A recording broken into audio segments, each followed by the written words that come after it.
group here. As you can see, some of our guest speakers have arrived as well, and very excited to introduce them in a moment. For the time being, I'm just going to turn on my slide deck. I don't think you're seeing that just yet.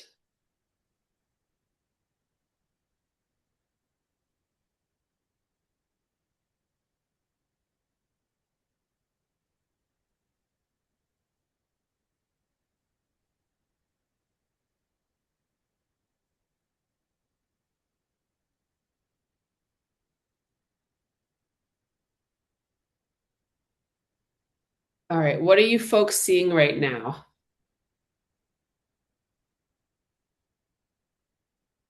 The Foundations in Blended Finance slide. All right, but you're not seeing the speaker notes?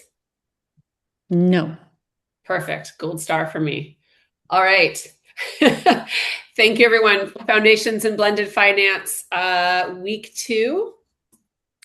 As we acknowledged last week, we are, a distributed team, a remote team, and coming here from the traditional territories of many Indigenous peoples. This session is Blended Finance Approaches and Structures. So, if you were able to watch the videos that Keith shared, that's the pretty basics around some of the structures that are most commonly used here in Canada. If you've been to the Blended Finance Summit or the 101 that we hosted at CIBC, some of that material you'll be familiar with, and others I know are further on their journey that some of that information is probably a reminder. Okay, so our agenda for today. So as I mentioned, there are the primer videos on structures and approaches. And also, if you had a chance to watch the video about getting started on your impact thesis, I'll mention that briefly at the end of today's session as well, with the hopes that folks are getting started or could get started on that so that we could discuss them a little bit next week. And I'd like to say hello to our new participants. There's a few people here who are joining us this week for the first time who missed last week. Oh, am I sharing you back to yourselves? Sorry. And yeah, so Rudy, and I think, is it Sarika? And we're missing at least a couple people were not here last week. So I'll start with Rudy. If you could tell us, your name, your organization, and what it is that brought you to Foundations in Blended Finance. Amazing. Thanks, Tasha. Apologies for being away. I was actually hanging out with 75 financial activists last week down at the Just Economy Institute. Nice. So wasn't unable to join. I am Rudy Rudiman. I come at this, I think, from a slightly different place, coming through the charitable model for 25 years in running and building an organization called Sketch Working Arts. Actually, I'm in the space right now because we're going through a transitional phase with it and was asked back to kind of help navigate that. This was the place where I really experienced my first blended finance project.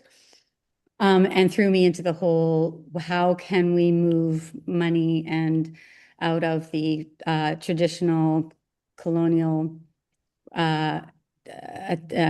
systems and move into new systems. So I work now, we came out of Sketch, came Flip, which is the Foundation for Leadership, Imagination, and Place. And we are presently running a cohort of young entrepreneurs and going through very similar kind of cohort that the JEI cohort goes through. So I'm here to learn language. This is big. And so language and understanding how this works from this perspective.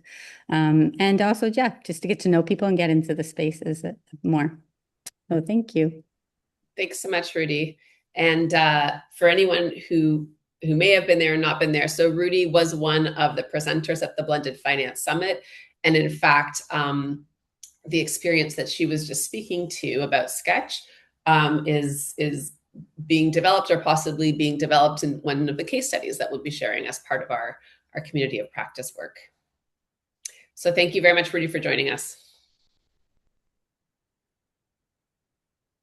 And Sarika, am I remembering that you were not here last week, or am I getting new faces confused? No, no, I wasn't. I wasn't here. Okay. It's Sarika. It's great to be here. And no, I was in Japan last week, so I was not able to make it, and still suffering for the mess up in the time zones. My reason for being here is, I guess, a combination of personal and professional. So I focus on manager research at Mercer. Our client base tends to be quite institutional in the last, but I focus quite heavily, I mean, entirely on sustainability and impact ideas, which is the focus of my research for within the asset management industry. Now, interestingly, we have started hearing and kind of working on some projects around blended finance with some of our SI or impact-oriented clients. But this is very much a new area for me. I mean, we've seen sort of multi-asset ideas when it comes to impact across the board. And obviously, investors have a number of different approaches that they're taking. It was quite interesting actually to see the some of the examples that Keith, or the two videos that you had shared.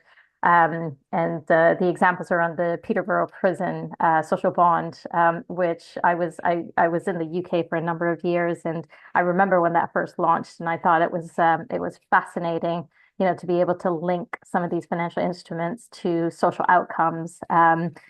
And I think we're starting to see a lot more in the institutional space in terms of clients really thinking about this. But I'm just fascinated by this, you know, the whole area of catalytic finance, and, you know, getting mainstream market a lot more involved in this. So I think, similar to what Rudy had said, some of it is just learning the language and getting more familiar with, you know, how you're talking about this. And I think you know, Canada is doing some really interesting, unique things. So yeah, excited to be here.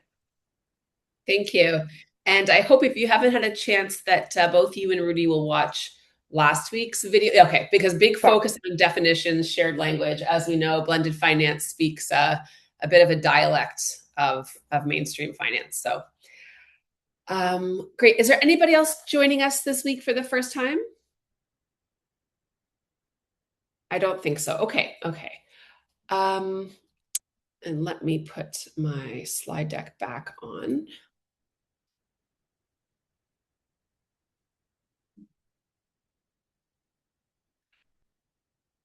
All right, so just to explain a little bit about today. So I think it was Ryan last week who said something like, I'd like to know, are there any blueprints globally that we could adopt here or learn from? And it sounded like I had planted Ryan's question. And I was just sitting here like, oh, we've got something really good lined up for you next week. We're going to talk about Canadian approaches, lay of the land, and we're also going to discuss international approaches, international archetypes and structures, and where things may or may not be relevant to each other. So that is the focus of today's session, and the guest speakers that we have here today.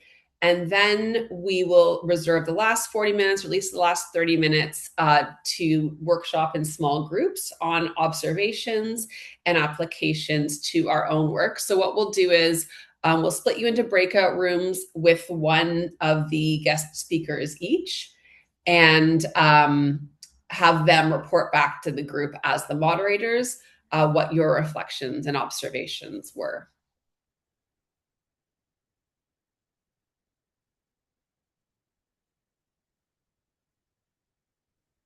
Oops. Okay, so just a question for the group.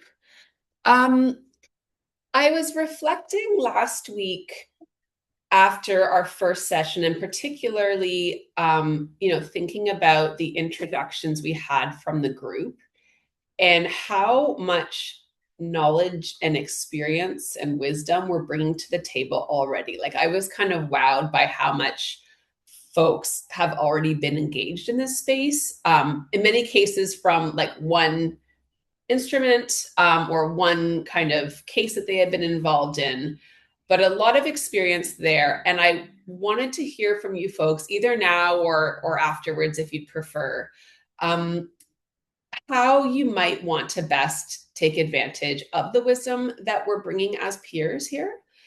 And we have we have this 7-week curriculum. You've all been given a copy of that. We have our guest speakers lined up. We also do have the ability to be flexible, especially like with a smaller cohort. To adapt the program to what folks feel is most useful for them. And one thing I was thinking of, based on like questions we got last time and some survey feedback from the first cohort, is would there be interest in, I've sort of been calling it like a demo day, but would there be interest in folks bringing their own deals or solutions or even ideas that they're working on, maybe converting the last session to focus on this, like kind of like a demo day, in order to get feedback, ideas, reactions, suggestions from your peers on that specific thing that you're working on, as well as from whatever experts we might bring to that day. Again, we have folks lined up and we can change things. So just one sort of idea I thought of, doesn't even have to be that, but I thought I would just put that out there for the group and see if folks thought that this is something we should be thinking of.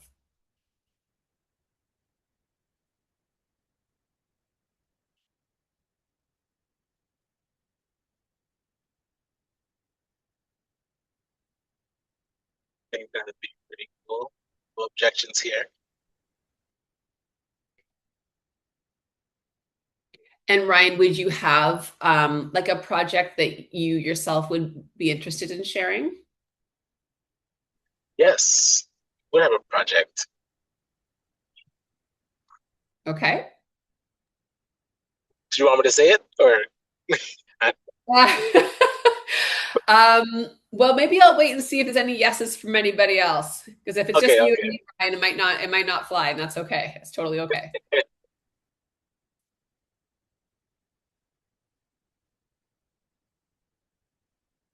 All right, we're going to keep thinking about that. And as always, feel free to reach out to me afterwards as well, if that's better for you. We will move on. So we're welcoming. I saw that Aisha joined too. Welcome, Aisha. So we have our 3 guest speakers, and really am excited to bring a really very balanced, expert, excited group for you here today. So we have Brian Smith from BOAN. Probably many of the folks here in the room know Brian. He is the managing director of engagement and market development at BOAN, a leader and an advisor in the social innovation and impact investing space. He's also the co-founder and board chair of Persephone Brewing Company, a certified B Corp known for its work in regenerative agriculture and community impact. Brian, I'm not a beer drinker, but I am growing hops. So that is an explanation for another time. I'm judging you over here. Sorry? I'm judging you. Why? Because I don't drink beer? Yeah. Yeah, I know. I'm a cocktail person. What can I say? Come visit us at Persephone and we may be able to sway you. All right. I will keep that invite in my back pocket. Aisha is an associate director on the market insights team at Convergence, responsible for managing Convergence's data and research activities, including leading the Convergence facility. No, I got that name wrong. The CC Facility Learning Hub, a joint partnership between Convergence and the Climate Policy Initiative. She oversees Convergence's thought leadership portfolio, including advisory reports, fee-for-service projects, and the annual State of Blended Finance report. So I'm not sure if all the domestic folks would know that, but we're super lucky that we have, the global network on blended finance is seated in Toronto with Aisha's group. Next, we have Mahmoud, who began his career as a writer and research over 2 decades ago. Since 2012, he has served in many portfolios within Global Affairs Canada. Currently, he provides analytical and research support as part of the innovative finance programs in a variety of areas. And he has worked on 5 global blended finance deals to date. So, big welcome to our 3 speakers.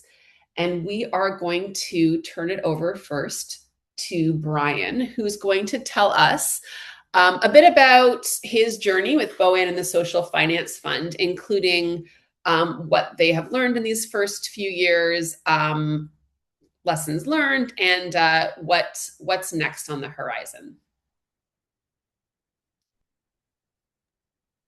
Yeah, thanks, Sasha. I am wearing my Wednesday shirt, whatever that means. And I don't mind being interrupted. I think we have time after my spiel for a kind of a Q&A, but by all means, if anybody wants just to interrupt as we go along, especially if I use jargon or any of that kind of stuff that you want to clarify, because I'd hate to pretend like I know more than anybody else in this room. So Boann Social Impact is um, one of three wholesalers for the Social Finance Fund, which is a federally endowed chunk of money, $755 million from the feds. Kind of got off the ground now around 4 years ago. Boann, like I say, is one of three. The other two are Realized Capital Partners and Cap Finance. Cap Finance is focused almost exclusively on Quebec, and then Realize and Boann have sort of a national mandate, if you will. The wee bit of difference between Realize, there are a bunch of sort of nuances, but is that we're slightly more impact forward and they're slightly more finance forward. And that's a pretty gross generalization, but both of us are looking for impact investments.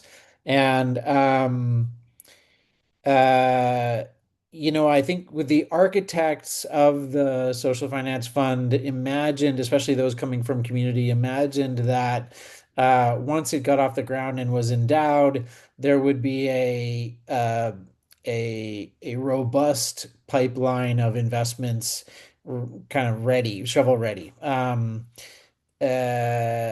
in fact, that hasn't exactly played out.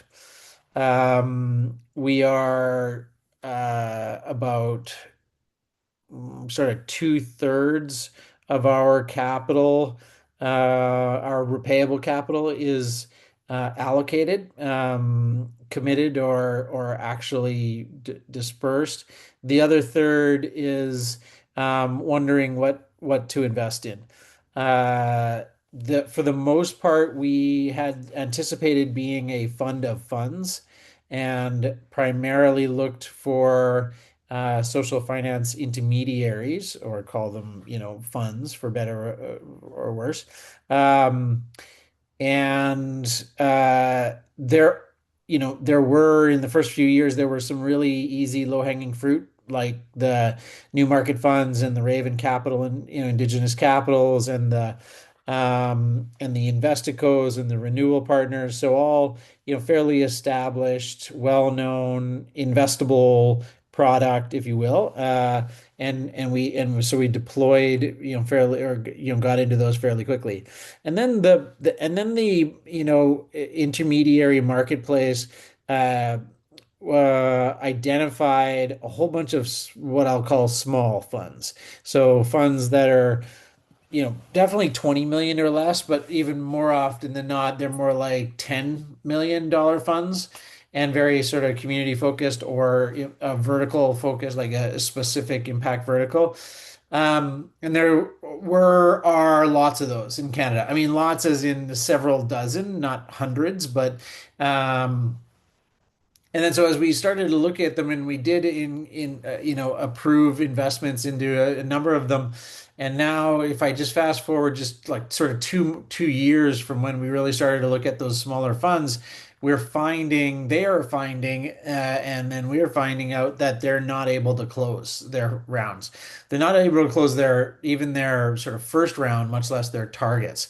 And so, what that has highlighted for us, I should say, by the way, in addition to doing investments into funds, we are able to do direct investments into, let's call them impact entities, or the federal government wants us to call them social purpose organizations, which can, by the way, include nonprofits, co-ops, and for-profits. And so we can do direct investing. We can do investing in those or other projects, but for the most part, we're trying to be a fund of funds. And so as we started to see those small funds struggle in their raises, and tried to dig into like why is this happening? There are a few reasons, and I'll name just three fairly loosely because each has its own, respective nuance that is deserving of fleshing out to really understand the marketplace. But first is, there's a missing middle in terms of the size of fund that investors want to put dollars into. There's big funds, or more established, 100 million plus funds, and then there's small funds like I've just been sort of talking to, but between 20 and $75 million funds, very few in Canada. And so this has set up sort of a strange dynamic where either you find really, and I'm generalizing, but really philanthropic forward, investors who will look at the little ones, and then you have institutional investors who will only look at the big ones.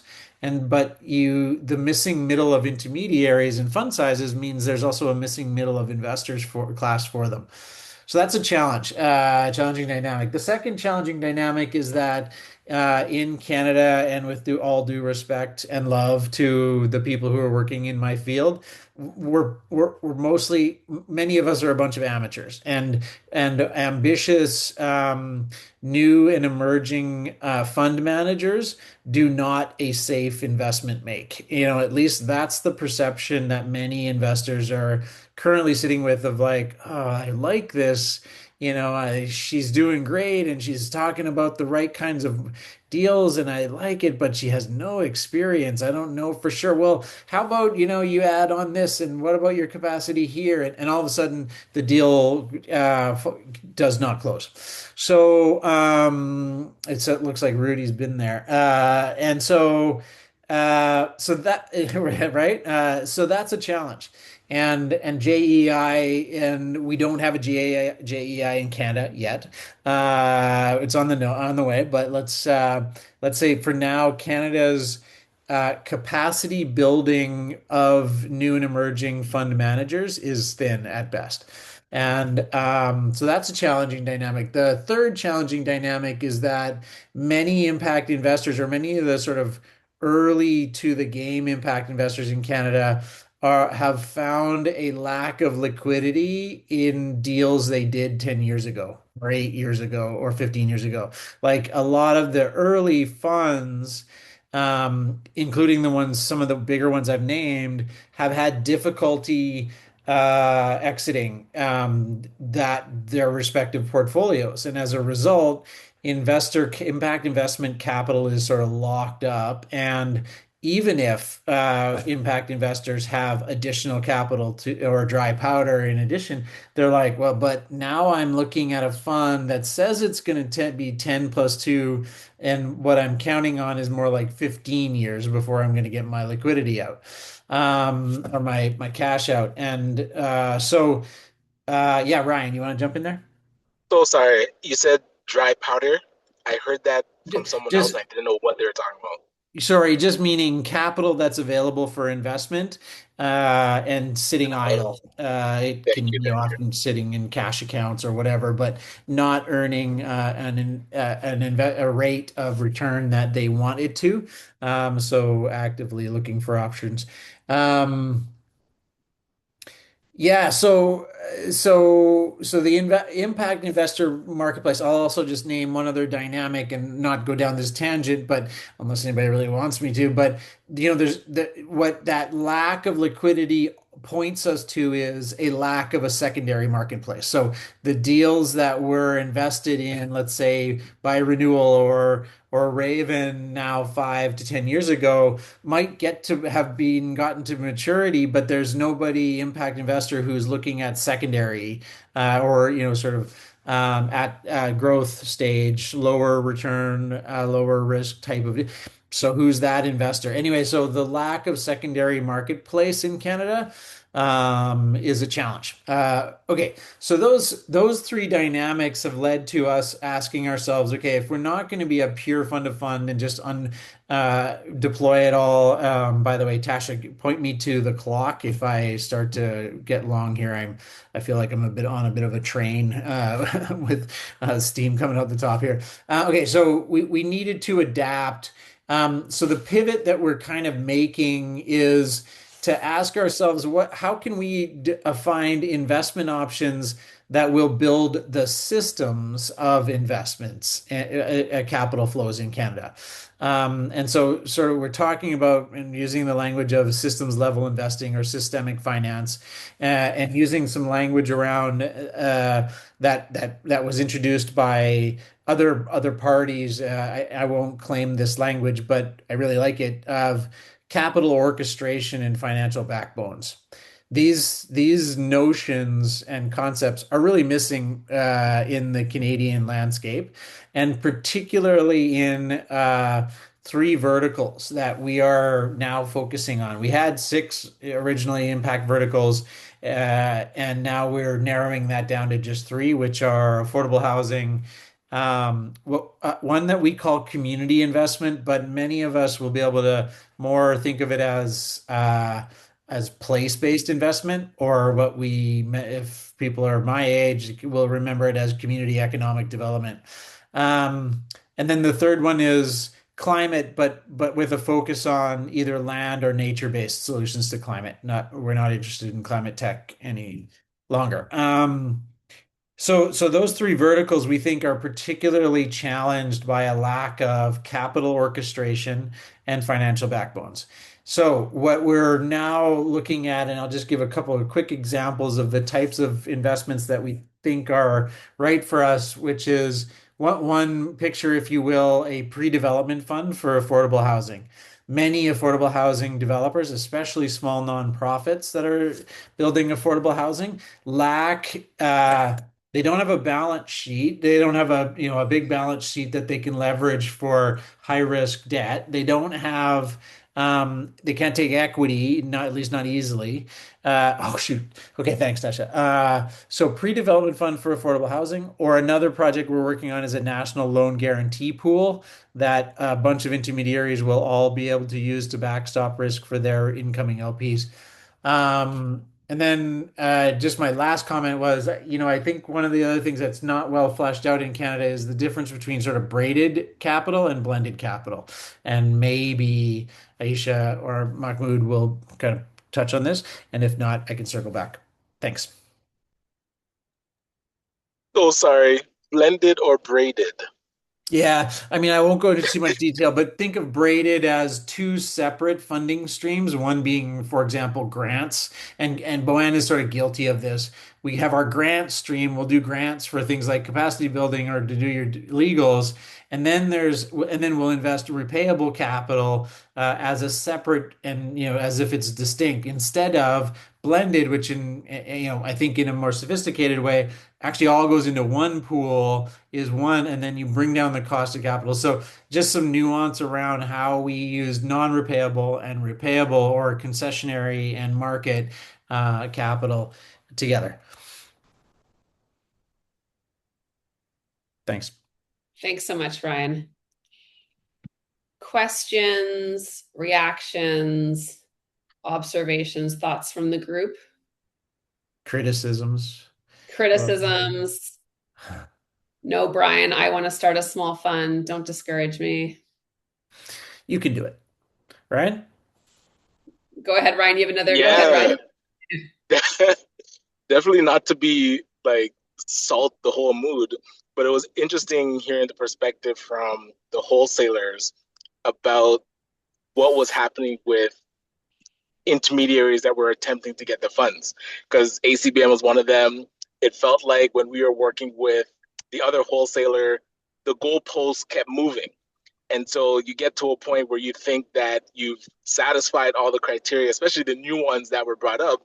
And then it's, oh, our, I guess, investment thesis has changed and you don't match, which is quite disheartening. But I remember there was a whole impact readiness IRP, so impact readiness grant that worked with SBOs, but there wasn't any intermediary readiness funding or preparation or anything to help those that would be applying to the wholesalers to become intermediaries. Reach. Yeah, no, it's true. Canada, at the same time as launching that, for those not familiar with the Canadian landscape, sorry, a little bit of history here. At the same time, or just before it launched the Social Finance Fund, it launched an IRP program, Investment Readiness Program. And the intention was to build capacity in the underlying portfolio cos or social purpose organizations to be investment ready so that when the intermediaries or the funds got their capital, they could just flow it through to ISPOs and the government is supporting impact on the ground. Well, the IRP program had all kinds of its own problems, and I think didn't roll out all that well. And B, as Ryan's getting at, there was no capacity building cash for the intermediaries so that they would not just get capital, but be ready to deploy it. And as a result, and this kind of goes back to my second dynamic that is challenging in Canada, which is many intermediaries are not ready to be raising their own funds or deploying. So it's a real challenge. Now, Ryan, I will gently push back on the notion of moving goalposts. Yes, wholesalers do take a look at what their portfolio is looking like, and you'll have to appreciate, we're looking at a number of deals all at one time, and we're watching what our current investments in the portfolio are doing in order to make sure that the portfolio design at the end of the day is, let's say, robust, fulsome, meeting all of our respective requirements around return, risk, but also impact. So in our case, we've done, I think we're in 22 different investments right now, and we are really lacking on gender lens investing. So we're trying to really support women and other folks to start funds. And this is a bit of like we move away from one and into another. It does happen a little bit. And I'll say many, and I'm not pointing at ACBN as an example of this, but many small and new and emerging fund managers, they think they're ready, but they're not. And so we walk this fine line of not really being a developmental finance partner, and yet we want to support some of the young, new and emerging managers to get there. So it is a bit of a tricky landscape for small intermediaries, for sure.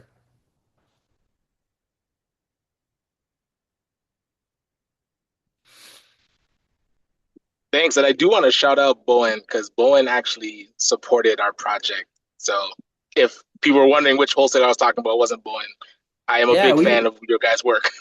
thanks. We did wiggle in there for a little bit of help. I appreciate that. Yeah. Mahmoud? Just to maybe tee up Aisha's comment, like I really, I'm happy that you started just because I think sometimes when I talk about the development context or the developing country context, I think people get really stuck on, contexts that aren't as familiar or aren't as aware. But many of the challenges that you are talking about, I think, are just they are part and parcel of some of the challenges that blended finance has across the board. And I think it's something that, like not to take Aisha's thunder, but I think it's something that will also come up in the international context. So I think it's a neat place to begin the conversation that, like, yes, these may be familiar challenges. These are the challenges of small funds or starting a small fund, whether or not you have an impact focus, but they are also have real implications and consequences to the impact that we're trying to seek for this kind of capital, for this kind of investment, for this kind of programming. So I think I just really also wanted to appreciate Brian for bringing on that Canadian angle because the context might shift, but the way that funds and fund structures and intermediaries and wholesalers and blended finance works, I could tell a very similar story in a lot of contexts, unfortunately.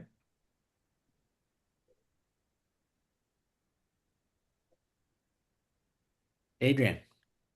Yes, hi. Thanks, Brian. Great insights. You've touched upon the systemic finance and the capital orchestration, mentioning that certain groups are already unpacking that. Is it possible to share any resources, maybe not right away in the chat, but through Tasha on this to read up on? Yeah, well, resources in general about the concepts of capital orchestration and financial backup, or in Canadian examples? Both, that would be awesome. Yeah, okay. So the latter is harder, much harder, and I think is in some ways just emerging. There's only a couple of projects that we're putting a few dollars into just to kind of get them there. But I will drop a couple of links in the chat for of resources. I actually recently shared them with our council too, just to give you the conceptual frameworks that folks like Transcap Initiative and others are bringing to the table, because I think they are super valuable. Yeah. Fantastic. Appreciate it.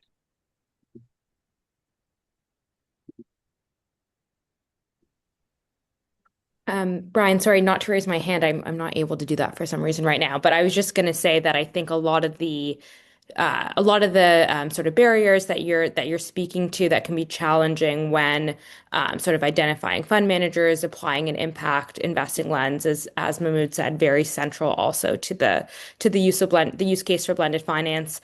Although Convergence looks at it in a more global setting, I think a lot of the fundamental barriers when it comes to supporting first-time fund managers, building a track record, a lack of secondary markets. I mean, this is all quite central to how the challenges we also see in a developing country context. So I think it could be interesting to see how blended finance tools are being applied there to help mitigate some of those risks and bolster credibility. Could be also applied to the Canadian context. And Convergence, although are now, and I'll talk about it during my presentation, are focused on emerging markets. We are very much a Canadian seeded organization, thanks to Global Affairs Canada. So we are very much a Canadian strategy that way. I hope I didn't steal or give thunder in the wrong way there when providing introductions. But Aisha, it's your time to go anyway. So if you want to, if we want to give Brian a break and lead into your presentation now, great segue. Sure. Yeah, I'm happy to go next. And I actually also prepared some slides. So I think my presentation, not to make it overly formal, I thought it might actually be a nice complement just to go through. It's a bit of an explainer on blended finance to start, and then a little bit more specifically on how we see foundations in particular as a very important segment of the capital providers, the blended finance kind of participating. So yeah, I'll get started then. So for those of you who might not be familiar with us and our strategies, so Convergence is a global network for blended finance. So our goal is wholly focused on mobilizing more private investment into impact sectors in emerging markets and developing economies. And so we're very focused on achieving the UN Sustainable Development Goals and complementing traditional aid from public and philanthropic sources and creating the strategy to bring in more capital, noting that there's a huge financing gap towards a lot of these markets and global issues that we're seeing that are climate related, health and education related, and so forth. And so we were very much funded by Global Affairs Canada as part of a new strategy to bring in more commercial impact investing towards development challenges. So we're a member network. We have more than 200 members from the public, private, and philanthropic sectors globally. This includes foundations, public actors, so government aid agencies primarily because they have a huge interest in development challenges, but then also development banks as well. So groups like the World Bank and other multilateral banks that are based regionally, like the Asian Development Bank and so forth, who are public development banks, but have a commercial focus in the way they operate, and then also the private sector. So our goal is to try to get mainstream private capital into these challenging market segments. So pension funds, insurance companies that hold huge amounts of assets, which of course is the huge challenge when it comes to blended finance and development and impact investing more generally, is trying to get mainstream capital towards some of these sectors. And then also we have a huge contingency of impact investors, which are fund managers and investors that are impact oriented, but also putting investment capital into these sectors. So maybe what I'll do is just define what blended finance is for those that aren't familiar with the concept. So first of all, when we talk about blended finance, it really is a structuring approach. So what I mean is that it really speaks to what we mean by blending. So blended finance structures allow different types of investors that are providing different types of capital to invest alongside each other to achieve their own objectives. So it means that not every investor in a blended finance transaction has to necessarily be an impact investor, although that generally is, a big segment of it. And not every, there could be an investor that's also looking for a good financial return, that has a fiduciary duty, that also sees a good investment return by going into a climate related sector like renewable energy. So they see it as an opportunity to get a financial return. And then impact investors who are the ones playing the impact role and offering capital at lower than market rate terms are in there because they see a compelling impact case of putting their capital in this deal and playing that mobilizer role of enabling more private capital to enter the deal by lowering the cost of capital, providing a greater return opportunity, and so forth. So that blend really speaks to the fact that in every single blended finance structure, you're going to have capital that is commercial, mainstream investment, and you're going to have capital that might be very low expectations of return and whatnot. This catalytic capital or concessional capital is most often coming from either the public sector or the philanthropic sector.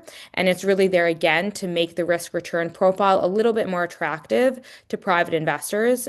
In this context, we're looking specifically at developing countries, but I think like what Brian was saying, blended finance is a structure. It could be used very much in domestic cases as well. So, we've looked at the US as an example, where there has been a lot of blended finance. Canada as well, less so, but definitely examples exist, and those the fundamental mechanics work the same way. And so we say it's a little different than impact investing because blended finance again really speaks to the structure and it speaks to the type and the cost of capital and the return expectation. So it's really a financial structuring approach more than just an investment approach.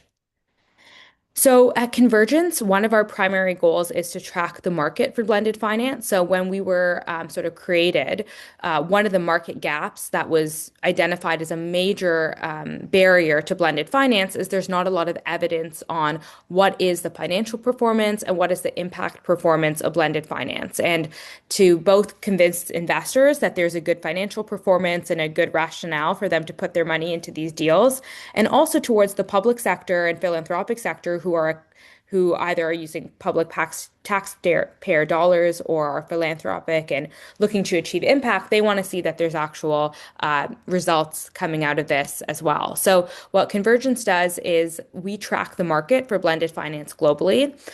So we track as much as possible every transaction that's employing a blended finance approach, how much capital has it actually been able to crowd in, recognizing that the point of blended finance is that you're using this capital coming from the public sector and philanthropic sector to try to bring in much more private capital that otherwise would never think of, would not think usually of investing in a developing country or within some of these very impactful sectors. So are you actually able to crowd in that capital? And so to date, our data has captured over 260 billion in blended finance deals, which overall still remains very small when you think about the scale of the development challenges globally, but it is a start. And then this is about 9,000 investments from over 2,000 investors. So I spoke a little bit about blended finance really being a structuring approach. So it's using different types of capital in a couple different main types of approaches. So we define it at Convergence that we see blended finance taking on primarily four different types of structures. So the first is what we would call concessional debt or equity. So imagine you have a fund. And there's more than one tier. You might have public money that goes into a very junior tier that's expecting to get their money.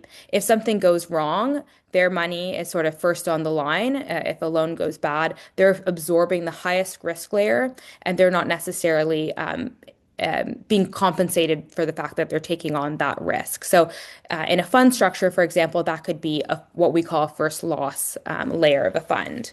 The second tool that we see being used a lot is a guarantee or risk insurance. So this could be similarly the idea that you provide a guarantee to a company that their investors will get repaid if something goes wrong. So it functions quite similarly. You're absorbing the risk, and that again could be provided by the public sector or a philanthropic sector could issue that guarantee so that investors feel a better sense of confidence in the deal. So these are all the different types of risk mitigations. I think Brian was speaking a lot about the need for capacity building. So we also see grants playing a really important role in blended finance.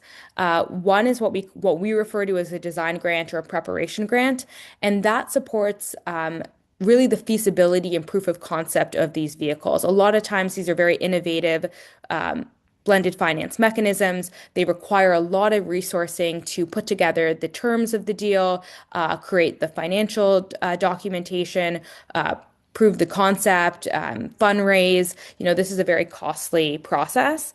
They want to prove viability, show that there's do a market study. So all of these upfront activities that need to happen to stand up these vehicles, that would be covered by something like a design grant. Convergence has several windows of design funding, and we've been supported by Global Affairs Canada and quite a few of those to manage that grant funding to support these innovative vehicles.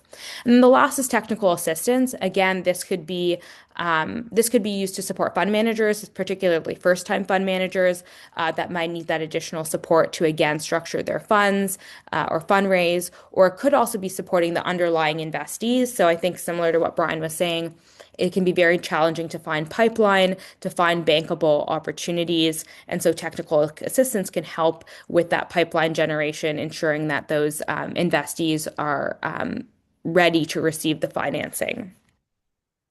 So foundations in particular are a very critical investor segment of blended finance. So we see globally this constituency kind of makes up the whole stakeholder group. So you have development agencies. These are aid agencies, public sector agencies that are focused on development and using public money to solve development challenges. So you have Global Affairs Canada there. We've listed a couple big donor agencies that are very interested in blended finance. Then we have what we are the multilateral development banks, like the World Bank, like FinDev Canada. These are public development banks but their express goal is to work with the private sector. So they're very private sector oriented, but they are publicly capitalized, and therefore they have a development impact objective for poverty alleviation, for climate, and so forth. Then we have private investors, which is the goal of blended finance, which is really to crowd in this commercial money and provide a good investment thesis that they're willing to put their money into. And so this represents commercial banks, institutional investors, so pension funds, insurance companies, and so forth. And then you have these foundations. And what makes foundations so critical is that they are a huge source of concessional money that's willing to take a below market terms to support the market. And so they often are able to be a lot more flexible, are very impact focused, aren't as concerned about financial return, are looking to crowd in more capital and play a very strategic role in blended finance. So I'll go through some of the most common foundations we see in the global blended finance market, but these are, quite big names. If you can imagine, the Gates Foundation, the Rockefeller Foundation are really the kind of standing up the blended finance market globally. And Tasha, let me know if I'm running out of time here, but just some stats. So as I said, Convergence really captures the market. We're trying to understand blended finance approaches and how different investors are participating. And so we see foundations as again being really critical because they are most often going to be the ones that are taking that lower return, that are taking on more risk in a financial structure. And so 66, so 2/3 of all investments that a foundation is providing will be on concessional terms. The remaining 34% on commercial, that might be the endowment that's investing. So, of course, a foundation is tasked with preserving their capital and sort of keeping their endowment. They have a fiduciary duty. So that, they might use that part of the house to invest commercially, but then you also have them as, providing this very important funding through their impact investments or through their grant arm. In terms of how we see foundations investing, so we've listed here different types of financial structures that a foundation might invest in that could use blended finance. So could be a company, a fund, a bond, a project finance. We see funds as really the preferred vehicle. I think there are a couple of reasons why foundations particularly like being in a fund, which is pooling investments together.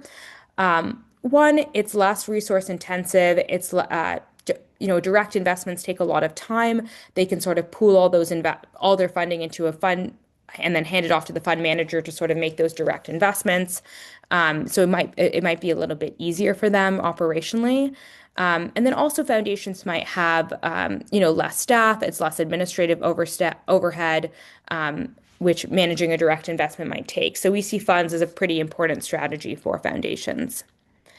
And then in terms of who are the top foundations, so you see, it's actually a similar list, maybe because foundations, there's a very limited, but I would say very important segment of the market of foundations that are participating. So there are probably, 20 players that have really consistently used blended finance as an approach, and they really stand up a huge segment of the market. So a lot of these are US based just because the US market is quite advanced in blended finance, I would say, and innovative financing approaches. So their regulatory environment is more, has created terms that allow foundations to use part of their endowment in an impactful way where they're still receiving the same tax benefits that they would if they were doing grants and so forth. So I think the regulatory environment plays an important incentive as well. And I think we're talking about the importance of frameworks and policies.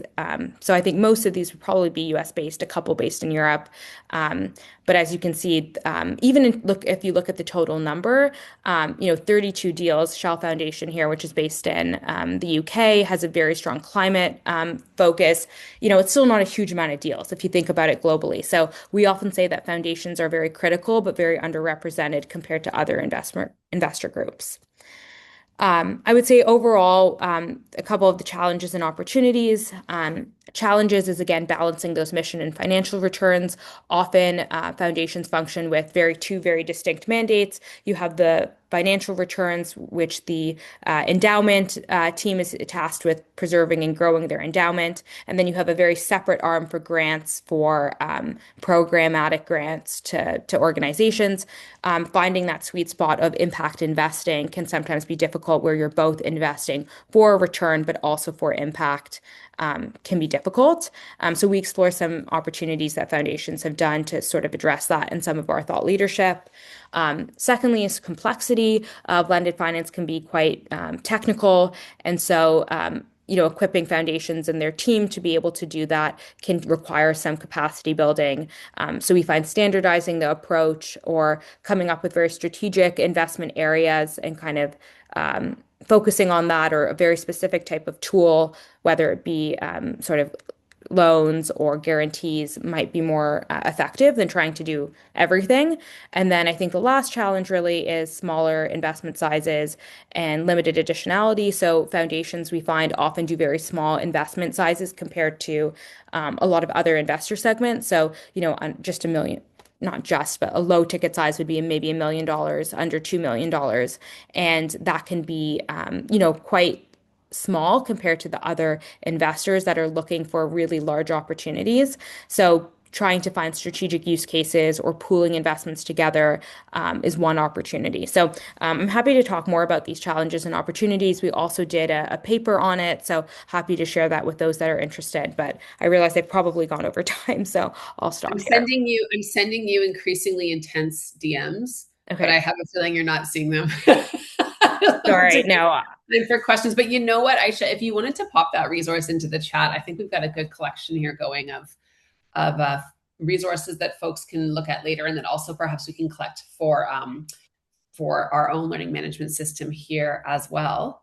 Thoughts, observations, questions for Aisha and Convergence? I have my own, but I'll let others go first. Yes, I see a hand. Sarika. Hi, just question for you. Love the slide that you had just on the archetypes and the instruments. You mentioned that the grant funding you have provided for proofs of concept. What's the success rate been for like new innovative structures that that have been tried and tested, that have succeeded, that have potentially failed? Like, just interesting to hear, what has been tried.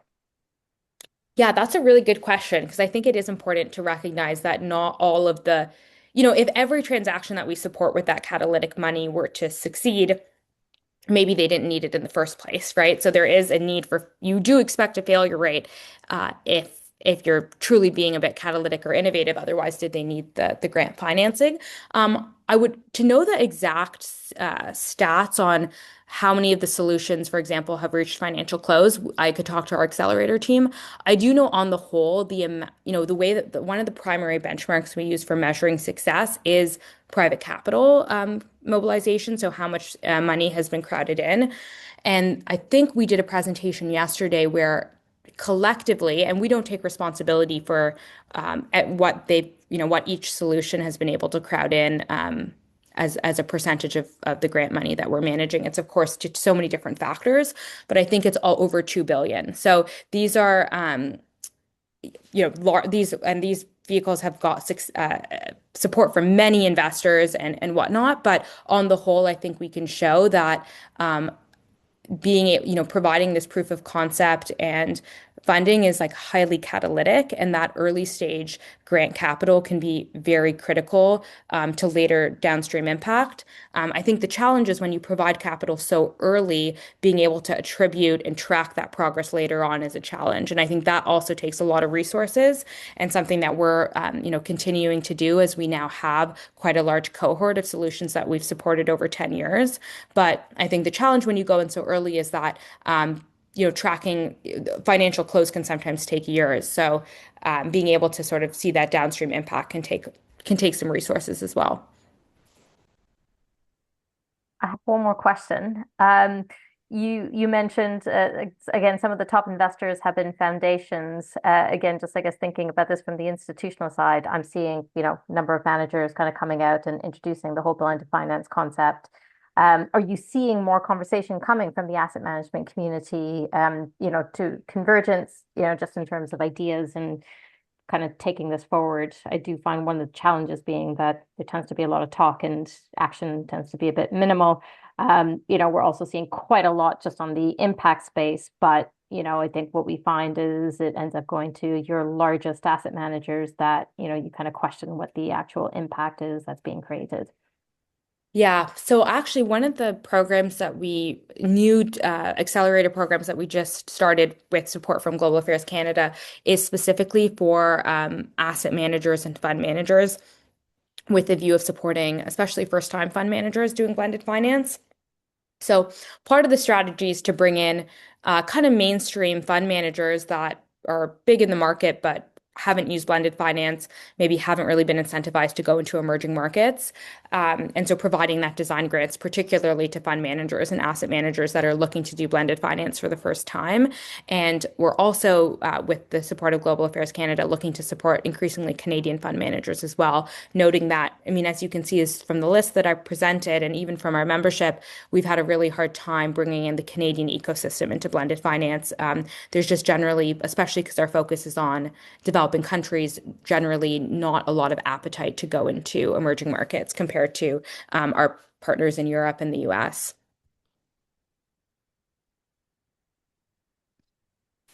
I don't know if there are any other. Yes, Mahmood.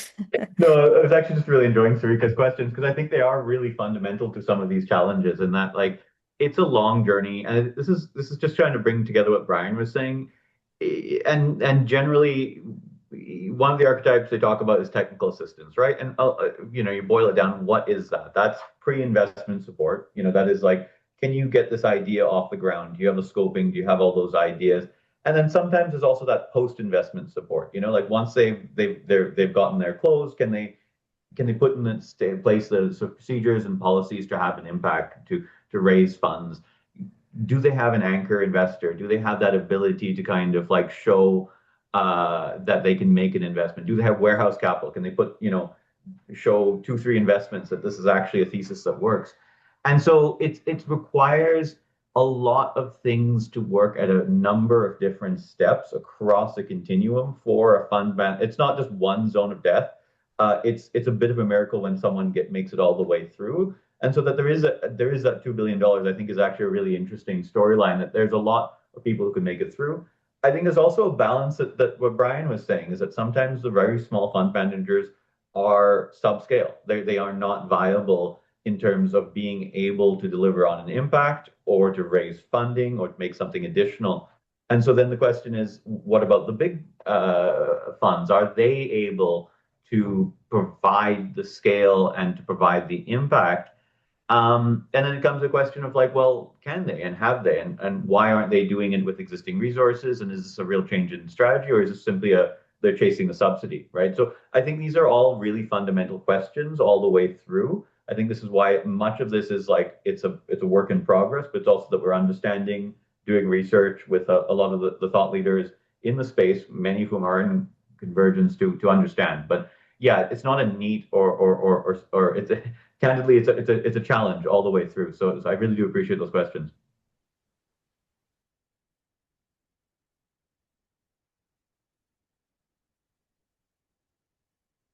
So Mahmoud, you're next anyways, if you want to continue. I know you've got some examples for us as well as some synthesis. Yeah, sure. I'll run through some examples. I might just set the table by trying to connect the Brian Social Finance Fund with some of the Aisha work in why Canada and why this space. I think this is something that over the past decade, Canada has focused in on with both our international engagement and some of our domestic work. I think very broadly, there isn't enough money in the world to do good things. Like if you want to talk about the Sustainable Development Goals, if you want to talk about the development goals here in Canada, there isn't sufficient public finance to deliver on those objectives. And so one way of, you have different approaches to that. Some people would say, no, it has to be public investment. Rural electrification in Canada happened because of large amounts of public investment. So if you want to do it in Zambia, it has to be public sector money. There's the other approach saying that, frankly, we shouldn't care. None of this stuff we should just focus on our domestic focuses, our own family, our own individuals. There's no moral imperative to help other people. And I'm simplifying obviously greatly. And then I think the third approach generally has been, can we make better use of the resources within the system to leverage finance for some specific purposes where that makes sense. Most people don't work for an NGO. Most people don't work for government. But they do engage in the economy. They do have real need for additional finance or additional capital to make investments in their lives, to make their lives better. And that, can we work with and work through the private sector? So on the domestic context, there was a social finance fund. Internationally, we worked with setting up Convergence in Toronto. There was the creation of our development finance institution, FinDev Canada. And then there was the program that I work on, the International Assistance Innovation Program. And generally, our mandate here was to expand the network of partners that we're using to develop the use of private sector instruments, in particular blended finance tools, and to figure out ways of making better use of the money that exists in the system to try and achieve specific goals. To be clear, this is not meant to replace grant finance. It does not make sense in many cases to replace a loan with someone is suffering from a disaster or malnutrition. A loan is going to make their lives worse rather than better. But there are specific circumstances where loan finance, equity, investment can have a real impact and can make things and can deliver impact more efficiently and effectively, and can allow aid resources and more grant resources to be used more effectively. So that's a general the sort of table setting. I'll just run through a couple of really quick examples. I often when I talk to domestic people who work more in a domestic context, it's not super. Can everyone see this first off? All good? No? No one can see it? No, no. Ah, crud. Mahmoud, while you're figuring out your slides, I might just reflect back that it's curious you presented it that way, because not that I think we have a perspective that works against that, but certainly the group of folks that we work here, like our audience, our constituency, from the National Blended Finance Community of Practice, but I also think maybe just like Springs audience, where our kith and kin are capital deployers. For the most part, there's a lot of wealth, there's a lot of proximity to wealth, there's a lot of management of wealth. So what we hear and have been increasingly hearing this past while is there's more than enough money. There's more than enough money, and our challenge is coordination, and our challenge is in making sure that it's getting to the right place. Yeah, so sort of a different perspective on that challenge. I think, yes, I think that's fair. If it is, and I think this is also where the question is from a development context, right? And I think this is also where some of those aspects are. Like, look, would 1% of pension resources moved to emerging markets would likely close much of that SDG gap. Equally, it's a question of targeting. It's a question of where that money can be deployed. It's a question, again, of the vehicles and the intermediaries and the approaches that are used. But I think generally I think that's actually a really good point, because I think the way that government has approached this is generally, if not public investment, then nothing, right? So what I'm trying to allude to is that I think that the idea that there are other actors out there was not necessarily revolutionary to foundations who've been doing a lot of this work generally. But I think that the fact that it is making government play with other actors, engage with other actors, put money into the same structures or facilities or vehicles was something new or a little bit different from how government has often functioned. Aid has been often quite insular. It's typically been run through either UN institutions, multilateral development banks, or not-for-profit institutions, and or sovereign lending. This sort of role of private sector instruments is not something that has been widely deployed relative to the overall aid structure. So I think that's a good check on that sort of like simplistic framing. But I think it's also that's a good point to my own biases about where we're coming from in terms of like development assistance. So is that okay? Yeah. Thanks. Is this more visible? It is. Great. So look, I think generally, like, what does this mean in practice? And I think this is kind of where we're talking about like Aisha's archetypes, in that they are not, often they aren't used, they're used, multiple projects will use some of these archetypes in different phases and in different aspects. So very simply, one big question that we have, like very simplistically, again, in a lot of emerging markets or developing countries, you will have very large banks, which do, frankly, a lot of lending to their own government. And then you will have a lot of very small savings and loan circles. You'll have a lot of individual, you'll have small microfinance banks. And by and large, the two don't really meet. There's not much wholesale lending. It's actually often quite difficult for a smaller scale bank to raise finance. Impact investing has often focused very much on lending to those microfinance institutions. And I think generally this comes from an idea that, productive lending is a social good. It's good for people to be able to take a loan out to invest, to put their kids through school. It's good for them to be able to lend, to borrow, to, buy farm equipment, to improve their house. That's okay. So one fund that we worked on is the Equitas Impact Fund. This brings together money from Desjardins, the financial group here in Canada, Global Affairs Canada, and it invests in an impact vehicle. We are a limited partner alongside Desjardins and Développement International Desjardins, their sort of not-for-profit wing. It's similar to what Aisha was talking about in terms of how the waterfall functions. And what we have done, in effect, is we've been able to de-risk the investment. The idea here is that we can get a larger contribution from a private actor by taking on some of the risk or taking a lower return. And as a result, more money can be deployed for a specific purpose that we see as socially beneficial. In this case, lending to microfinance institutions. Now, we're an aid actor, we're a development actor, so we are accountable, to Parliament, to others who also have development impact per se. So in parallel to that, there's a technical assistance facility which will work with those underlying microfinance institutions to improve their practices, to improve their policies, to improve their products and services, to make sure that they are, for example, more gender responsive, to make sure that they are improving the conditions of the people with whom they work and they lend and who they provide financial services to. So frankly, this is around the simplest blended finance structure. This is the one that you'll see in a lot of places in the international context. A lot of it's dressed up, but fundamentally it is lending or investing in financial institutions who then on-lend to small and medium enterprises, to individuals for X and Y, Z purposes. So this is just to keep in your mind. This is not the only style of structure, but it's probably one of the more common ones that we often see.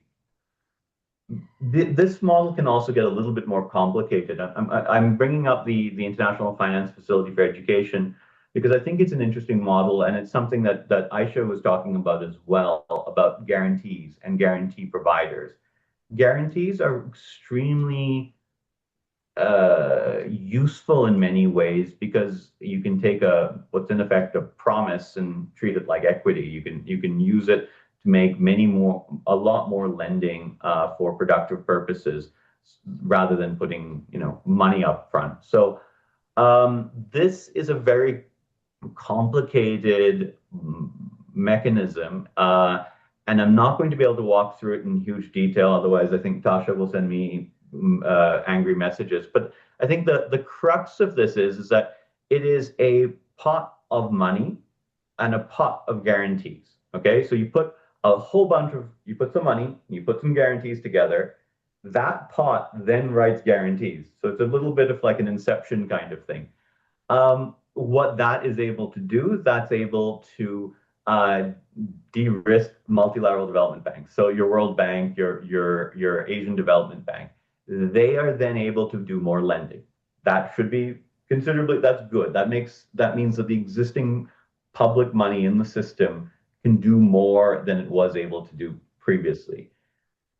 In addition, there's a whole grant component that will lower the interest rate of some of that lending, education lending in particular. So for example, a lot of countries, as soon as they stop being eligible for below market education finance, cut their education budgets. They decide they don't want to build any more schools. They don't want to improve their education infrastructure. So that's generally bad. That's a problem that India, the Philippines, Pakistan all face. And so the idea is if you can make education lending more attractive, if you can give the banks more headroom, you can make a really efficient use of existing capital within the system with only a small amount of guarantees in the form of a small amount of cash and a small amount of guarantees. What I think is neat about this is that this is actually something where, to go back to Tasha's point that there isn't enough, that there is actually a lot of money in the system. This is actually making really interesting use of foundation capital. In effect, Jacobs Foundation, who's one of the foundations that we work with this facility. I'm going to put this very simply, and I may mess up the details because it's been a few months since I worked on it. But in effect, they've written a $60 million guarantee.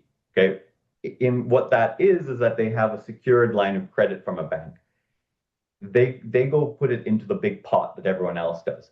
If, say, for example, the World Bank faces a loss on a sovereign lending portfolio, it goes back to the guarantee pot, and then that some amount of that secured line of credit will be drawn down. What's really neat for a foundation like that is that they don't really they can make use of their endowment. They don't actually need to put that $60 million out there. They can just simply write a guarantee. Having a lot of guarantees in a pot can actually make it's a neat sort of approach to making that kind of money function better, because it's a I've lost my train of thought, pardon me, but the general gist of it here is that, like, you can make use of both foundation money, you can make use of a whole bunch of people sitting there writing guarantees to the multilateral development banks, and then those multilateral development banks can lend more money. I think this is one of the neat things, that it's taken a very modest amount of grant and guarantees and turned it into about $1.5 billion of additional finance across the system. So these are just sort of ideas out there. They may or may not be applicable to your model and to the domestic context here in Canada. But I think there's just a few broad points in the importance of intermediaries, in terms of the importance of bringing together different stakeholders, in the power of platforms rather than funds alone, and in the ability to kind of use different forms of capital to sort of unlock additional finance from a range of different sources. So I think that's sort of what we're here for, and that's what we're trying to do in an environment that we personally, within the government context, experience as resource constrained, but obviously that's not everyone's experience. But I think that's kind of one of these sorts of like bright spots in this overall context. So I'll end it off there, but I hope that wasn't too long. I hope that made sense, and I can dig in a little bit more in the questions. Thank you very much, Mahmoud. Questions for Mahmoud? Reflections, observations from anyone? Aisha, yes. Sorry, I used a real hand because my virtual hand is working. Mahmoud, I had a question. I thought what might be interesting is maybe hearing a little bit about how Global Affairs Canada has built out its toolkit. So, the decision making behind something that might be more comfortable or traditional for a government and for an aid agency like grants, to then being able to do things like guarantees and low repayable loans, or maybe even deploying an instrument like equity, because I think there are a lot of trade-offs, especially for maybe foundations that don't always have, a big program for doing very technical types of financial investments, kind of like the trade-offs with using grants very strategically or using them in a way that they can sit as investment capital versus being able to do a tool like a guarantee or equity, how the department thinks about that. Yeah, I think so. Where the genesis of a lot of this programming came from ours is, if you look at any grant agreement, typically there are repayment triggers, right? Like if you do something bad, the money will come back. Candidly, a lot of this comes back from our experience with microfinance institutions. Often, the government of Canada would provide, say, grants to a microfinance bank or a microfinance institution. And that microfinance institution, your BRACs, your Grameen's, your funds would grow to a multi-billion-dollar financial institutions. And the question was, well, what was that grant? Was that grant equity? Was that grant a loan? What should be the conditions under which that money should be repaid to the government of Canada and to the Canadian taxpayers if it was used to build up a business?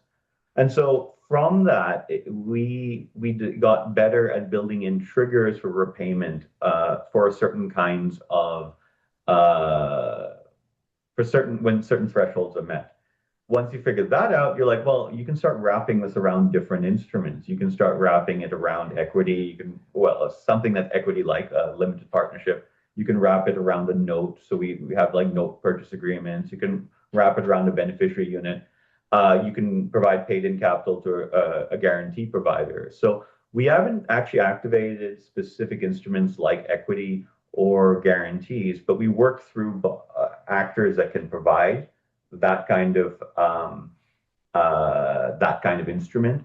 And I think also, frankly, we have this ability to wrap around this kind of these existing rules around a grant and apply them to provide that sort of concessional and catalytic finance, which is incredibly valuable to market participants, because that's not the kind of money that's available outside, a couple of foundations and a few government set up entities. So that's generally been our approach. We don't write guarantees directly. Typically, we usually work through specialist guarantee providing institutions. I think that the IFID example is interesting because they've gotten many, even large foundations don't have the guarantee capacity. So this is one thing that they're really pioneering, is actually like giving foundations the capacity to write guarantees. And then those guarantees can be put into a pot and then used for productive purposes, which I think is a really innovative tool and something useful, and something that I think I really appreciate. It's one thing you can do if you're in Switzerland, because if you're in Zurich, you can just go down the street and go talk to someone who's a banker, and UBS will sort it out for you. So I do think that there are some neat models out there that would help unlock some of the capital and deploy it for more productive purposes. Wonderful. Well, thanks so much. I think what I'm hearing too is if today's session was really about translating between the global Canadian perspective, I think what we're also hearing is just a perspective from public capital, which is absolutely a part of the picture. And maybe just from our previous convenings, we haven't heard as much about the public capital piece. So I feel like I'm learning a lot, and I hope everyone else is as well. Unless there's any burning questions, I was going to start the breakout rooms. So as I mentioned, I'm gonna assign folks to different rooms. I'm trying to do it based on people's questions and whatnot, but it'll be a surprise. So 4 people per group. You'll each be with one of our guest speakers today, who will serve as like moderators and report back on your discussion. I'm asking you to reflect on 3 questions, which I can put into the chat as well. So, listening to the conversation today, what's one pattern, trend, or tension that you're noticing? What is one new blended finance structure or approach that you feel could be applicable to your own work? And one opportunity that the Canadian ecosystem should explore further. So I'll pop that in here, but your moderators have these as well. And it's 4:26, so I will call you back at 1:45 for debrief. Okay, everyone ready? All right. See you in a bit.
Welcome back, everyone.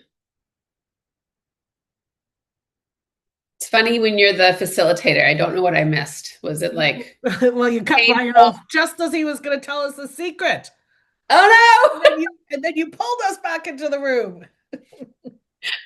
Brian, do you want to share your secrets for us all, or No. was that strategically timed? That's you're way, way too kind. I was going to come back and apologize for not having any good answers to my people here. No, I have no secrets. Tasha, do you want me to kick us off with a quick debrief of our group, or If you'd like to go first, then by all means, yeah, go ahead and get us started. I mean, I will, although I'll invite my new friends to also comment. I mean, we really, both of Ryan and Adwa, forgive me if I'm not pronouncing your name right, but they're wrestling with the challenges around small funds and the viability of small funds. And the importance of small funds. We know that in order to get to the ground, especially if you're working with, for example, entrepreneurs who are working on that are essentially solopreneurs or home-based businesses or stuff that is really vital to our healthy communities, but is inherently difficult to finance. And so, and then, say it's regional or place-based to some extent, you're talking about a couple hundred of them, or, maybe 1,000 of them doing, $10,000 loans. So it's a really inefficient business model to be in that space, which is why these don't exist. And you have organizations like Community Futures and maybe sometimes the local credit unions can kind of play this role, but they do it off the backs of a public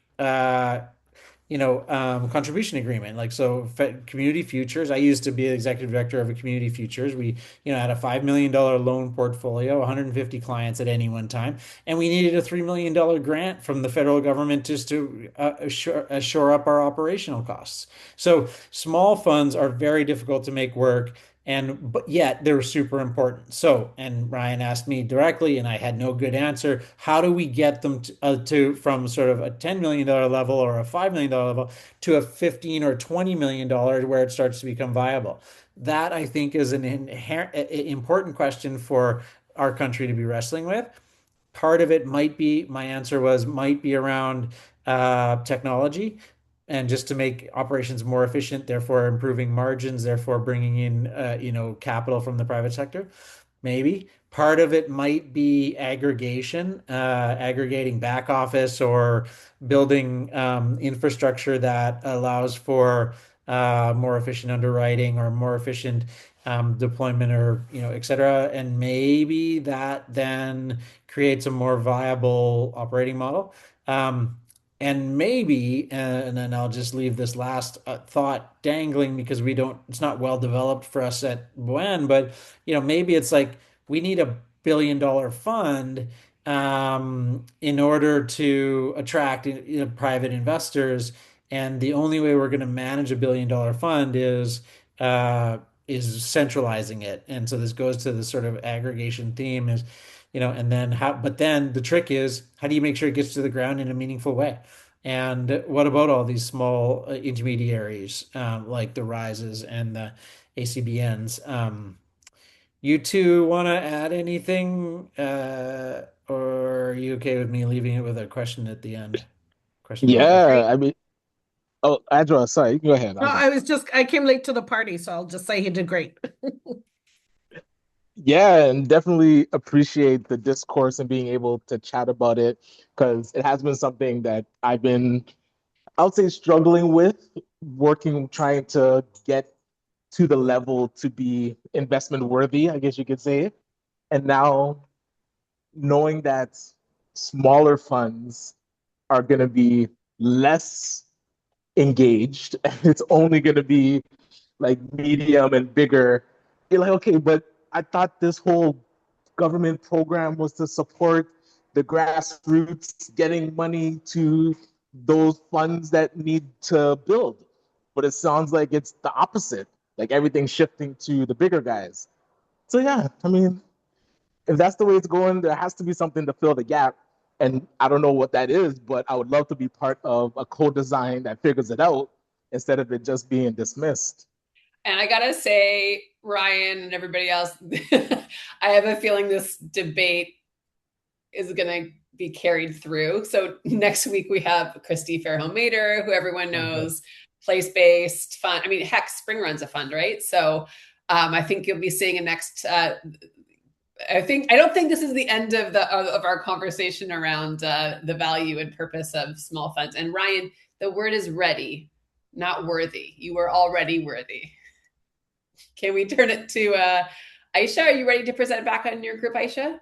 Sure, I can walk through our discussion, and then anyone, Rudy, Diana, Sarika, please feel free to jump in if I missed anything, but I'll just summarize quickly what we sort of talked about. So we talked a little bit about how sort of the group's respective organizations were thinking about blended finance and impact investing and some trends that they were noticing. So we heard in terms of the foundation world that there's a huge interest in impact investing and allocating some of their portfolio towards impact investments beyond just grants, and also sharing sort of capacity building and approaches like coming together to do due diligence, like sort of convening foundations to do a bit more kind of like knowledge transfer and so forth, so that there is some crossover happening and spillover between as different groups are kind of going through the same process of also sharing pipeline, sharing strategies, impact frameworks, and so forth.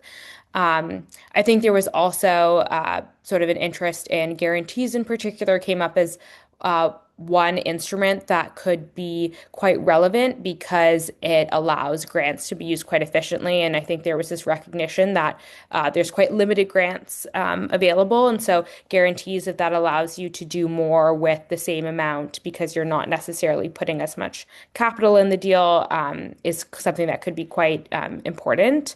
But I think what really also resonated was that there is this big gap or missing middle, which I think Ryan was maybe speaking about too, where you have sort of these really big institutional investors that maybe are looking at blended finance or impact investing from, with really big balance sheets, huge AUMs, and looking for really big investments. And then you have kind of these really small investors that maybe aren't really able to, either don't have that much capital deployed, the ticket sizes are smaller, or might also be really new to the area of kind of impact investing and blended finance. So how do you improve investment readiness there? And then also, we talked a little bit about other instruments, the idea of catalytic capital, kind of using grants to also prove a demonstration impact. Effect. So how do you also signal to the community and crowd in other investment using your capital as like as a first mover kind of thing? So I think we covered we had kind of a wide array of perspectives in our group coming from very different types of sectors and types of institutions. So those were some of the themes that resonated. Awesome. Thanks so much. Sounds like it was a fruitful discussion. Mm-hmm. Mahmoud, over to you. Okay, I will also invite my fellow group mates who are amazing to jump in as well. But I think the thing that jumped out was the conversation of this made people uncomfortable, and I think that's okay, right? This is this is something that's tricky to do ethically, right? Like you need to make sure that you're approaching these deals with a real impact and focus. So this isn't about making it cheaper for Blue Owl to invest in a data center in India, right? This is about this is public money. This is foundation philanthropic money that is meant to make things better within a specific mandate. So how do we make sure that we do that, and making sure that in our conversations that impact and that what we are doing is sensible, that we're not just enriching a company that doesn't need to be enriched. And that the questions about ownership, who owns these assets, right? Like how are we making it easier and better for people to be sustainable, to have agency over their lives, and for communities to have agency over their lives and the direction that they want to be, less dependent on external resources, on subsidies from elsewhere, and make sure that they can deliver, a better quality of life for themselves and their families. I think that's a really big question. That's why we're here. And I think it's also just making sure that whatever we do with blended finance or impact finance kind of falls back from that general objective and like it proceeds logically from that, like it's not just about getting into a transaction with just anyone for any reason. It comes back to that impact focus. So I really appreciated that because I think it should, and it can be quite uncomfortable, and not everything is equally valid in terms of what has happened in these in these transactions. So I wanted just to thank the folks that I was in the conversation with because I thought it was an awesome. I'm going to take that home.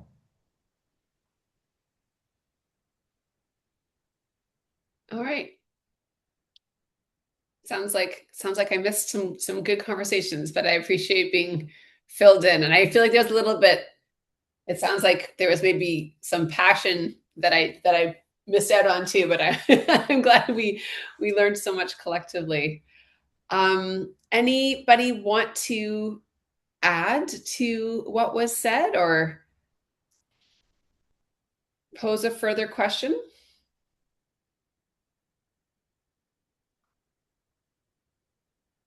A perspective that was missing?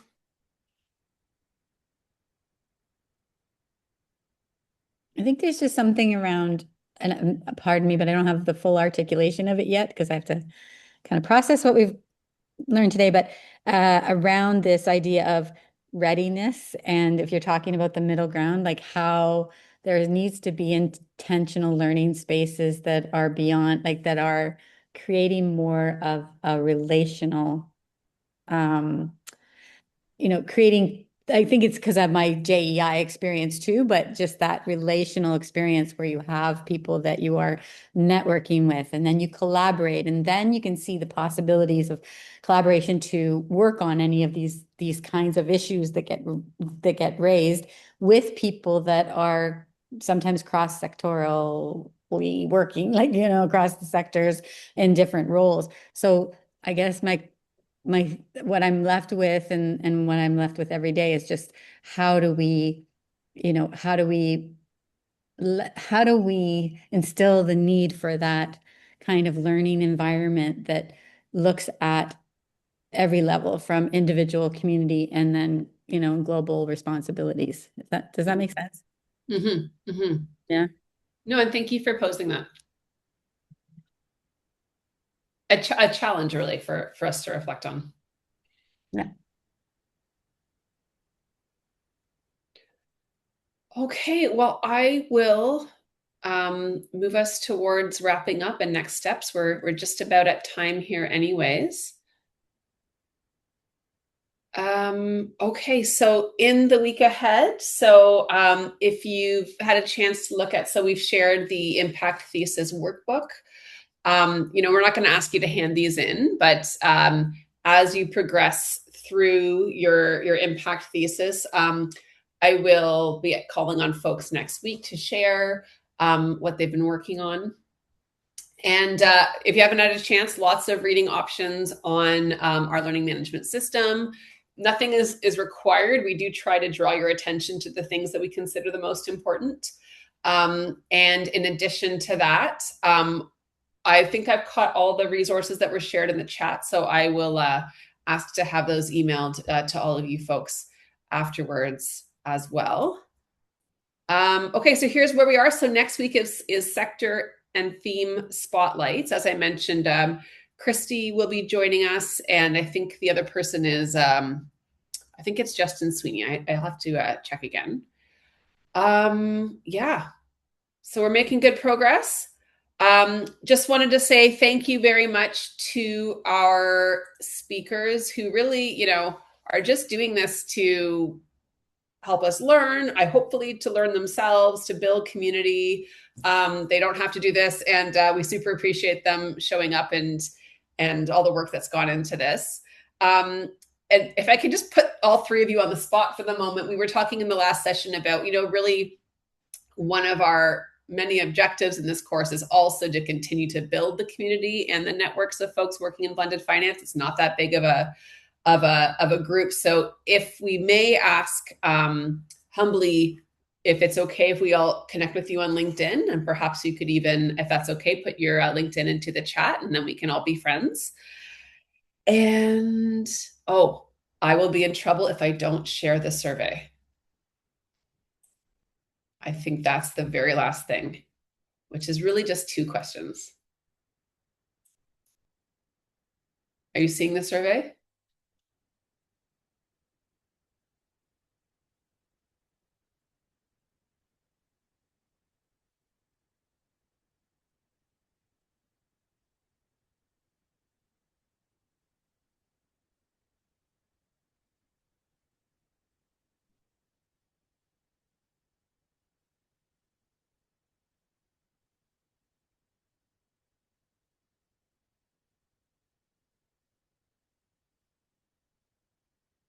Oh, are people hopping off now?